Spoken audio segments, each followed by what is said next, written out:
اعوذ باللہ من الشیطان الرجیم بسم اللہ الرحمن الرحیم قال اللہ تعالی و تبارک فی محکم کتابہ الحکیم ان اللہ اشتری من المؤمنین انفسهم و اموالهم بأن لهم الجنہ وعدا علیہ حقا بالتوراۃ والانجیل والقرآن۔ عزیزان گرامی،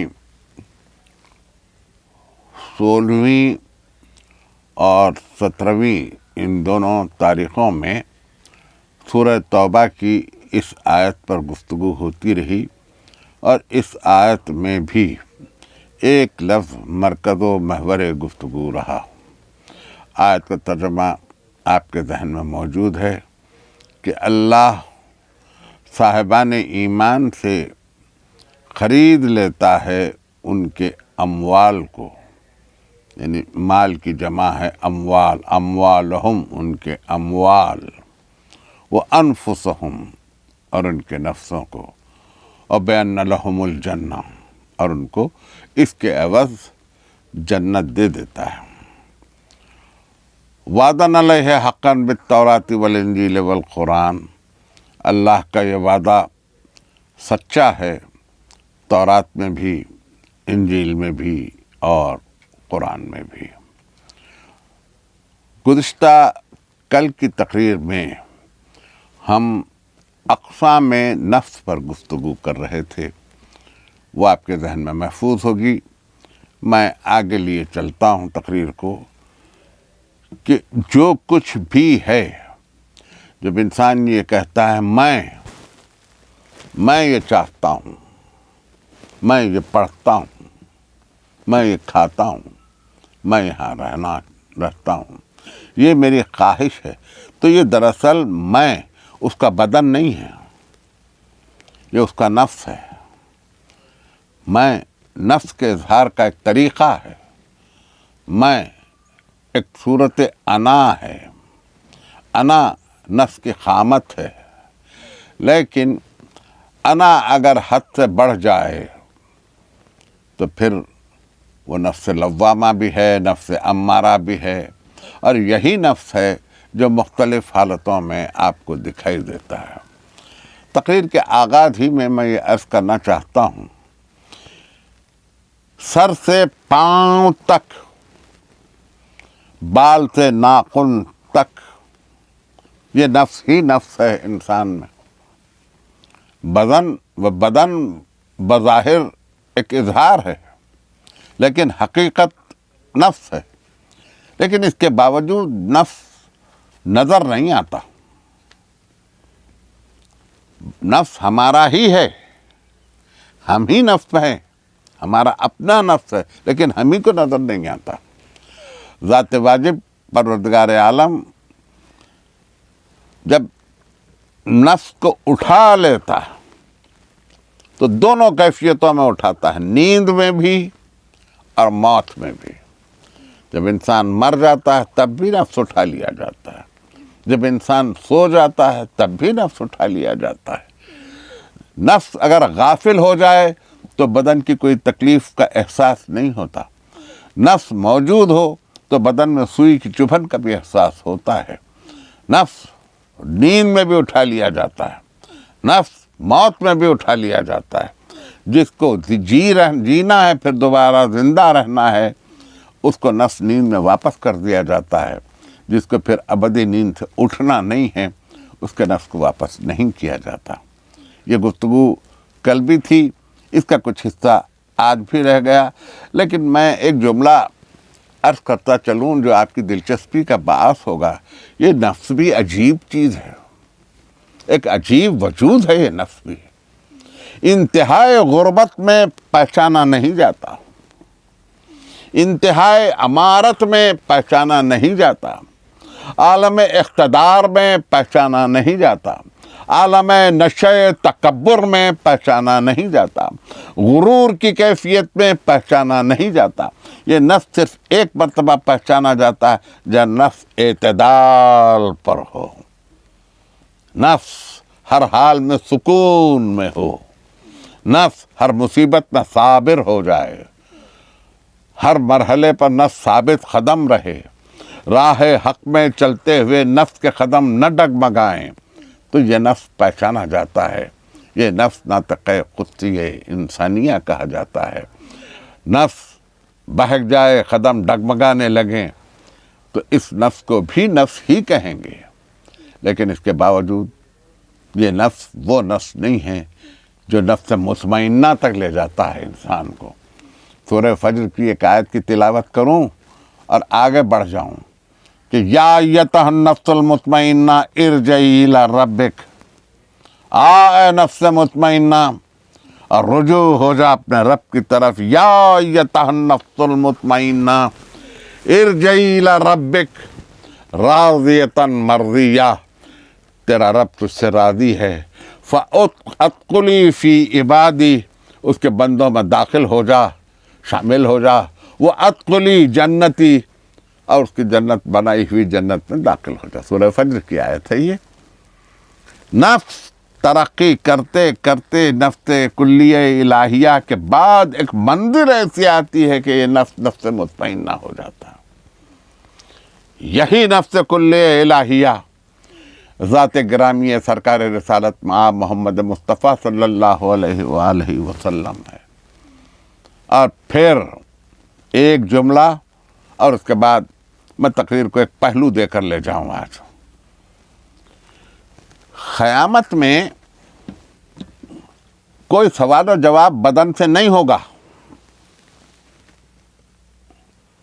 یہ ایک غلط فہمی ہے، اور اگر کسی نے اس کو یہ پہنچانے کی کوشش کی ہے تو یہ غلطی ہے۔ قیامت میں سوال و جواب بدن سے نہیں ہے، قیامت میں سوال و جواب نفس سے ہے۔ یہ بدن جسے ہم سجائے سجائے پھرتے ہیں، جس کی تزئین و آرائش کے لیے ہزارہا روپیہ خرچ کیا جا رہا ہے، یہ چہرہ جس کے ظاہری دکھانے کے لیے، اس کے اظہار کے لیے پتہ نہیں کہ آج دنیا کتنا روپیہ خرچ کر رہی ہے، کتنا در کثیر، لیکن یہ سارا بدن گواہی دے گا۔ نفس سے سوال کیا جائے گا، یہ بدن جسے ہم سجائے سجائے پھر رہے ہیں، جس کی تزئین و آرائش کا ہم اہتمام کر رہے ہیں، یہ ایک نامراد بدن تو گواہی میں کھڑا ہوگا۔ ہاتھ گواہی دیں گے، پیر گواہی دیں گے، آنکھیں گواہی دیں گی کہ کیا دیکھ کے آ رہے ہیں، ہاتھ گواہی دیں گے کیا کر کے آ رہے ہیں، پیر گواہی دیں گے کب راہ حق میں آگے بڑھ کے آ رہے ہیں، کب فرار آشنا ہو کے نکل رہے ہیں۔ جتنے ہوا سے خمسہ ہیں، یہ سب کے سب بدن کے اعضاء قیامت میں گواہی دیں گے۔ اس بدن سے پوچھا نہیں جائے گا، پوچھا تو نفس سے جائے گا۔ اور اگر نفس اس نفس کے حوالے ہو جائے، یہ جملہ میرا ذرا اہم ہے، اسی پر میری اگلی 2-3 تقریریں کا انحصار بھی ہے، کہ اگر انسان اپنے نفس کو کسی ایسے نفس کے حوالے کر دے، رہنما بنا لے، اس کو منزلوں کے لیے نشان نور بنا لے، کسی ایسے نفس کو کہ جس کا نفس اس مقام پر ہے کہ نفس کو ذات واجب اس کے جب خریدتا ہے تو اپنی مرضی اس کو دے دیتا ہے۔ وَمِنَ النَّاسِ مَن يَشْتَرِي نَفْسَهُ ابْتِغَاءَ مَرْضَاتِ اللَّهِ وَاللَّهُ رَءُوفٌ بِالْعِبَادِ، اللہ میں، انسانوں میں وہ بندے بھی ہیں جو اپنے نفسوں کو بیچ دیتے ہیں اور مرضی الہی کو خرید لیتے ہیں۔ بے شک اللہ اپنے بندوں پر رؤوف ہے، رحیم ہے۔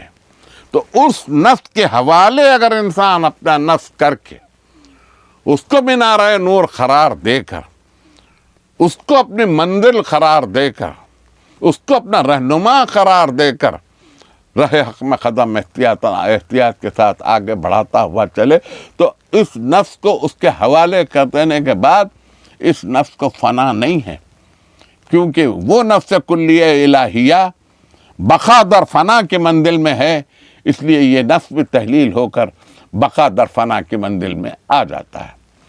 کل کی گفتگو میں آخری لمحے میں اس مقام تک پہنچ چکا تھا کہ جہاں جنگ بدر کبریٰ کا میں تذکرہ کر رہا تھا۔ آج میں یہ چاہتا ہوں کہ یہ ایک بات آپ کے پیش نظر رہے، جنگ میں ہو یا جہاد میں ہو. دیکھیے جنگ اور جہاد دونوں الگ الگ چیزیں ہیں. بظاہر ممکن ہے کہ دنیا کو یہ نظر آئے کہ یہ جہاد ہے، لیکن یہ جہاد نہیں ہے. جنگ اس کو کہتے ہیں کہ ایک انسان کی اطاعت سے نکال کر دوسرے انسان کی اطاعت میں ڈھکیل دینے کا نام جنگ ہے، اور ایک انسان کی اطاعت سے نکال کر اللہ کی اطاعت میں دے دینے کی جد و جہد کا نام جہاد ہے. اس بات کو مجھے یقین ہے کہ میرے ناظرین محسوس کریں گے کہ ایک انسان کی اطاعت سے نکال کر دوسرے انسان کی اطاعت میں ڈھکیل دینا، ملک گیری میں یہی تو ہوتا ہے. ایک بادشاہ کے پاس سے نکال کر دوسری بادشاہ کے رعایت میں ڈھکیل دیا، ایک حکمراں کی اطاعت سے نکال کر دوسرے حکمراں کی اطاعت میں دے دیا، ایک اقتدار سے نکال کر دوسرے کے اقتدار میں دے دیا. ایک انسان کی اطاعت سے نکال کر دوسرے انسان کی اطاعت میں ڈھکیل دینے کا نام جنگ ہے، اور ایک انسان کی اطاعت سے نکال کر اللہ کی اطاعت میں دے دینے کی جد و جہد کا نام، کوشش کا نام جہاد ہے. اب دنیا چاہے اس لفظ جہاد کو جہاں چاہے استعمال کرے، لیکن میں نے حقیقت جنگ و جہاد کو آپ کے سامنے رکھ دیا ہے تاکہ ان بنیادوں پر آپ غور کرتے چلے. انسان نام دے لینے سے حقیقت نہیں بدلتی، نام دے لینے سے ماہیت نہیں بدلتی، نام بدل دینے سے انسان نہیں بدلتا. انسان کا نام وہی رہتا ہے، نام چاہے کچھ رہے. بہرنو یہ کہ اسلام میں جب غزوات کا آغاز ہوا، آپ میرے ساتھ ساتھ ہیں، مجھے یقین ہے کہ اس مہینے کے اختتام تک میں آپ کی خدمت کر سکوں گا عند الحیات، اور انشاءاللہ جب غزوات میں آپ دو فریقوں کو روبرو ایک دوسرے کے دیکھتے ہیں، میں غزوات اسلامی کا تذکرہ کر رہا ہوں، میں جنگوں کا تذکرہ نہیں کر رہا ہوں، غزوات اسلامی کا میں تذکرہ کر رہا ہوں. تو کیا خیال ہے آپ کا، کیا دونوں فریق حق پر ہیں؟ جب ایک غزوہ ہو رہا ہے تو سامنے دونوں فریق ہیں، ایک فریق ادھر ہے اور ایک فریق ادھر ہے، تو کیا دونوں حق پر ہیں؟ ظاہر ہے کہ ہر سنجیدہ دیکھنے والے کا اور ہر سنجیدہ سننے والے کا یہی جواب ہوگا کہ ایک حق پر ہوگا، ایک باطل پر ہوگا. بدر میں ہی آئیے آپ، کل کی میری تقریر کا آخری جملہ، اور وہ جملہ فقط اتنا کہ مدینے کے راستے سے، قریب سے مدینے کے ایک شاہراہ گزرتی تھی جو مکے سے شام تک جاتی تھی، اور وہ بدر 70 میل کے فاصلے پر واقع ہے مدینے سے، وہاں سے گزرتی تھی. یہ تمام جو تجارتی لشکر تھے یہ اسی راستے سے ہو کر گزرتے تھے. ابو سفیان جب شام کو گیا اپنی تجارت کے لیے، تو وہاں اپنا مال بیچنے کے بعد وہاں سے جو مال خریدا، جسے وہ مکے تک پہنچنا چاہتا تھا، تو اس نے قریب پہنچ کر مکے والوں کو یہ اطلاع دی کہ مسلمان حملہ آور ہوا چاہتے ہیں، ان کا اقتدار اور ریاست بڑھ گئی ہے، وہ تجارتی قافلوں پر حملہ کر کے سارا مال لوٹ لینے کا منصوبہ رکھتے ہیں. جس نے اطلاع مکے کو بھیجا دی، اور مکے سے قبیلے جمع ہوئے. اس میں ابو جہل بھی تھا، عتبہ بھی تھا، شیبہ بھی تھا، ولید بھی تھا. یہ جمع ہوئے اور مدینے کی طرف آگے بڑھے. ادھر سرکار کو جب خبر ملی کہ ایک لشکر آ رہا ہے، تو حضور نے بھی مسلمانوں سے کہا کہ ایک لشکر آ رہا ہے، جنگ ہوگی، اور ہم کو اس جنگ میں جانا ہے. کس کے پاس کیا کچھ ہے، زرہیں کتنی ہیں، سواریاں کتنی ہیں، تلواریں کتنی ہیں، یہ سب ہونے کے بعد 16 رمضان سورج کے غروب ہونے تک 313 افراد مسلمانوں کے لشکر میں شامل ہوئے، 313 اور ادھر سے بعض روایت کے مطابق 995 995 اور بعض روایت کے مطابق 1000 سے کچھ اوپر. بہرنو مجھے لشکر کی تعداد پر بحث نہیں ہے، لیکن جب کبھی میں نے جنگ بدر پڑھنے کی کوشش کی ہے اور پڑھا ہے تاریخ اسلام میں، تو عجیب بات مجھے تاریخ اسلام میں یہی ملتی ہے کہ کسی جنگ کو اس تفصیل سے نہیں بیان کیا گیا، ان ناموں کو نہیں پیش کیا گیا جو لوگ جنگوں میں گئے تھے، جنہوں نے صف شکنی کی تھی، جنہوں نے شمشیر زنی کی تھی، جنہوں نے جرأت آزمائی کی تھی.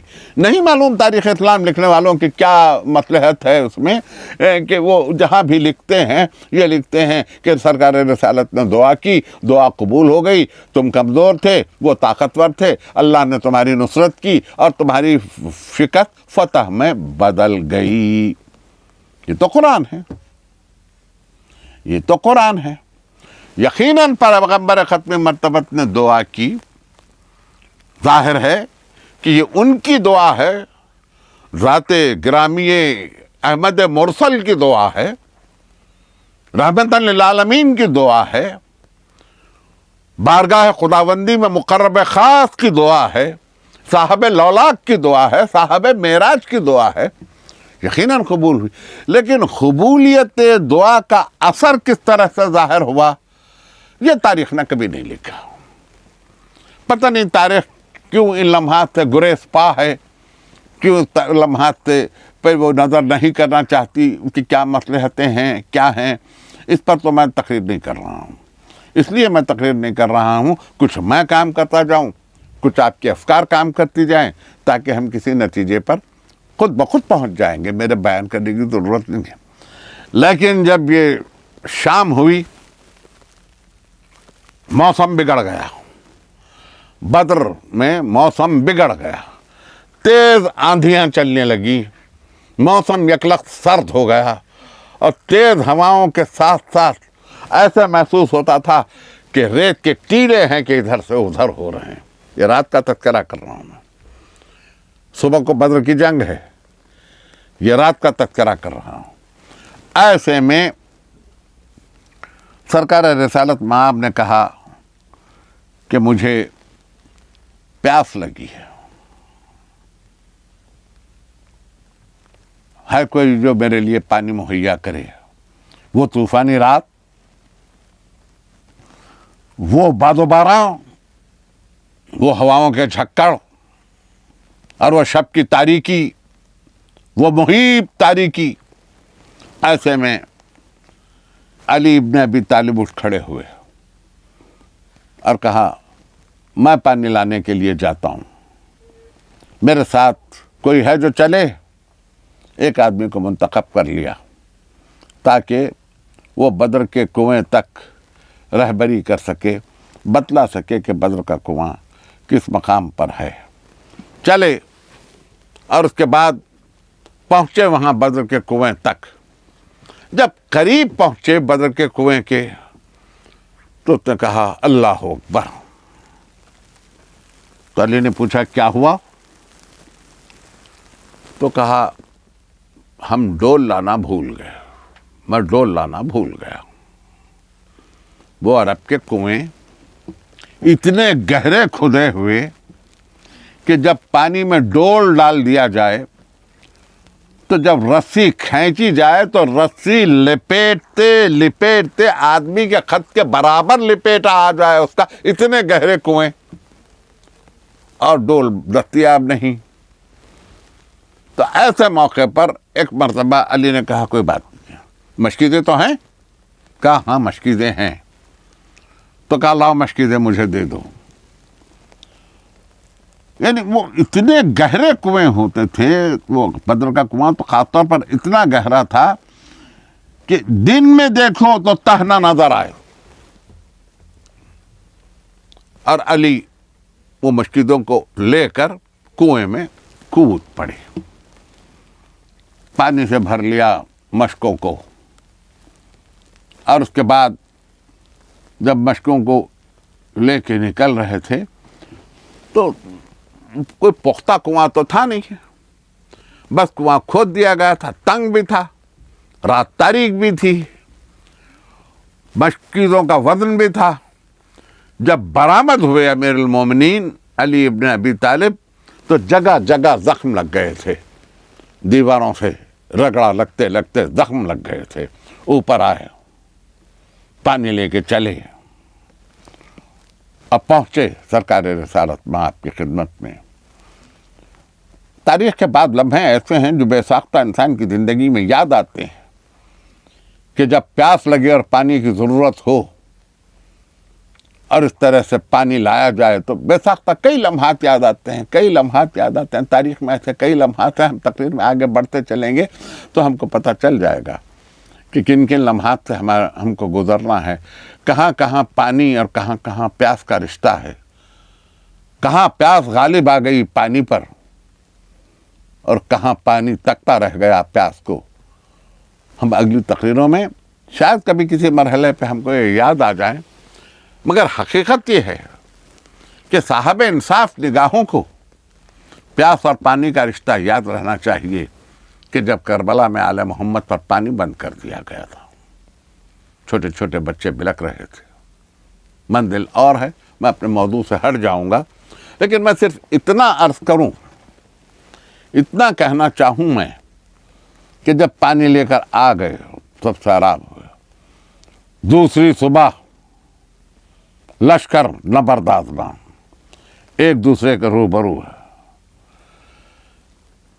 ادھر سے ایک مرتبہ 3 سوار نکلے،